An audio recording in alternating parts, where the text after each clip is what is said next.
bienvenue à tous à la Maison musicale de Warwick et un grand merci d'avoir accepté notre invitation.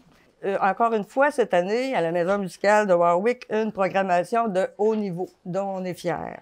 Fait que voilà maintenant le moment de présenter les artistes qui nous feront l'honneur de nous offrir leur talent lors de la prochaine saison. Notez que chacun d'eux, bien que trop souvent peu connu du grand public, présente un parcours digne de mention. Carrière internationale, prix prestigieux, éloge de la part des journalistes de grands magazines, études dans les plus grandes écoles, et il faut absolument prendre le temps de regarder leur biographie sur notre site web au www.maisonmusicalewarwick.com. Là, je vais d'abord vous présenter la programmation de notre volet jazz. La Maison musicale présente toujours deux volets, volet jazz et volet classique. Le 14 septembre, on commence le volet jazz avec Norma Guilbeault qui présente Cawandac. Rien de mieux que Power Quartet pour commencer la saison. Pour Norma Guilbeault, son projet Cawandac, Épinette blanche en langue algonquine, se veut une reconnexion avec ses origines métisses. C'est accompagné de 3 musiciens qui vont nous faire connaître des musiques traditionnelles nord-américaines des Premières Nations, des métis et des musiques d'ici ayant une thématique d'autochtones. Cet ensemble est formé de Norma Guilbeault à la voix, à la contrebasse et à la direction musicale, Annie Poulain à la voix et au clavier, Claude Lavergne à la batterie et Sylvain Provost à la guitare. Ensuite, le 12 octobre, c'est un trio, Tevet Sela, Joss Rager et Loïc Dusablon. Le saxophoniste Tevet Sela et l'organiste Joss Rager se joignent à un trio puissant. Ça va être de l'orgue B3, ce ne sera pas cet orgue-là.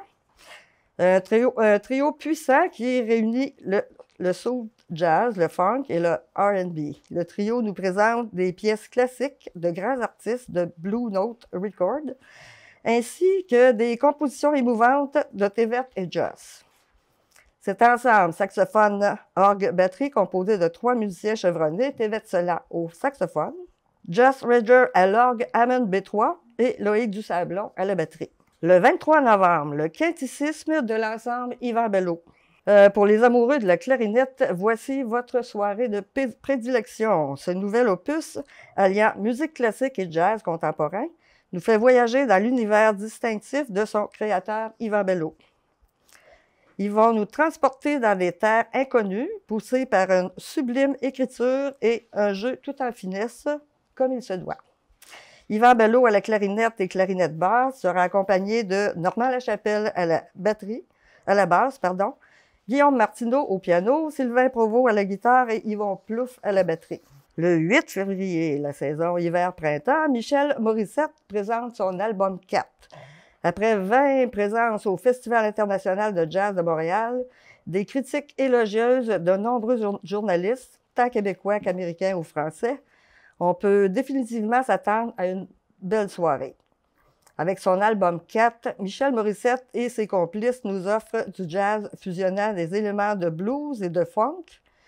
Et pour cet opus, Michel a sélectionné une guitare électrique pour un son plus énergique et dynamique. Cette équipe a la complicité palpable, est composée de Michel Morissette à la guitare, Serge Dionne à la basse, Aaron Dole à la trompette et Alain Boyer à la batterie.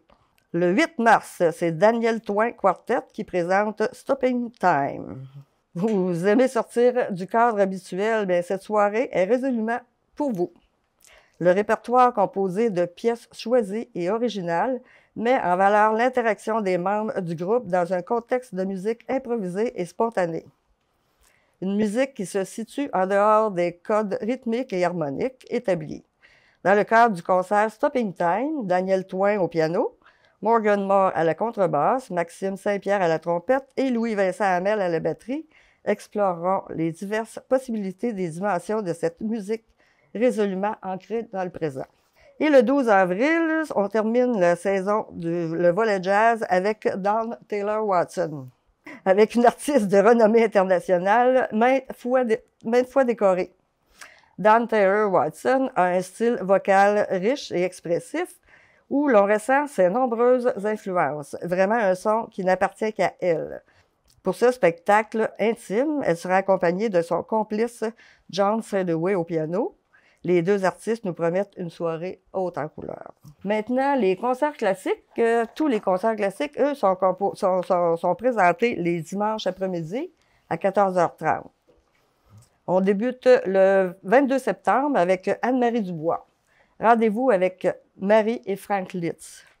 Anne-Marie est une pianiste renommée qui a donné plus de 500 concerts dans 7 pays, dont la Chine, les États-Unis et la France. En plus de ses qualités pianistiques, le jeu d'Anne-Marie Dubois se distingue par une ardente spiritualité. Elle nous propose l'œuvre du pianiste Litz, mettant en lumière la Vierge Marie dans tous ses aspects, heureux, parfois dramatiques et toujours gratifiants. Le 6 octobre, c'est le duo Stéphanie Potier, mezzo-soprano, accompagné de Dominique Lupien à l'orgue Casavant.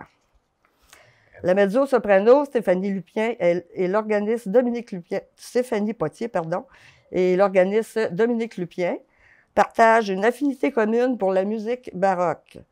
C'est ce qui les a guidés dans le choix du programme de ce concert où ils visiteront les plus belles pages du répertoire pour voix et orgue.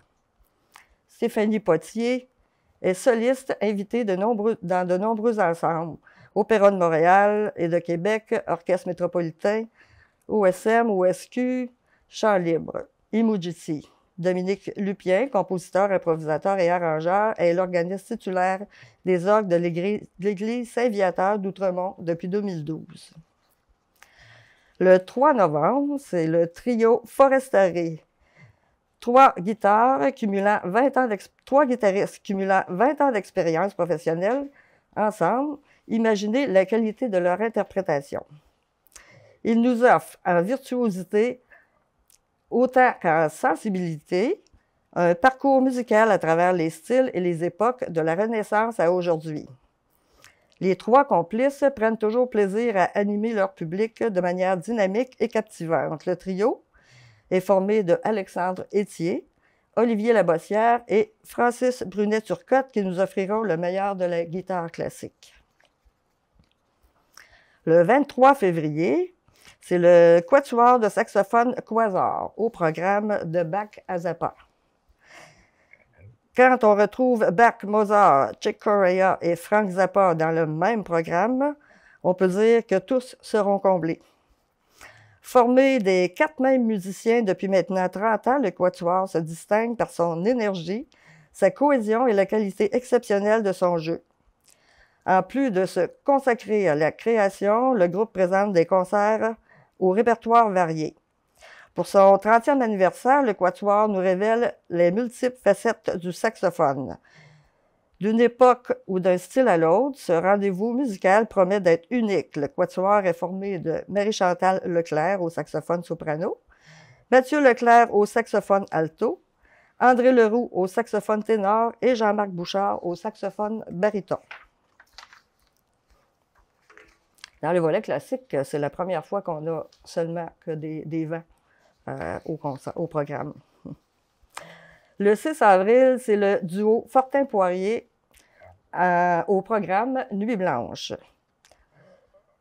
Pour ce concert, les duettistes nous offrent un répertoire des plus colorés. Nuit blanche explore le thème de la nuit dans toutes ses déclinaisons. Le double, le doute, l'angoisse, la passion, la fête, l'amour et le rêve.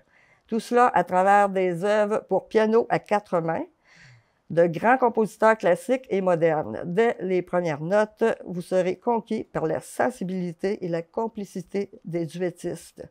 C'est Amélie Fortin et Marie-Christine Poirier. Et là, j'ai sauté un concert. Là, ça va être le 23 mars.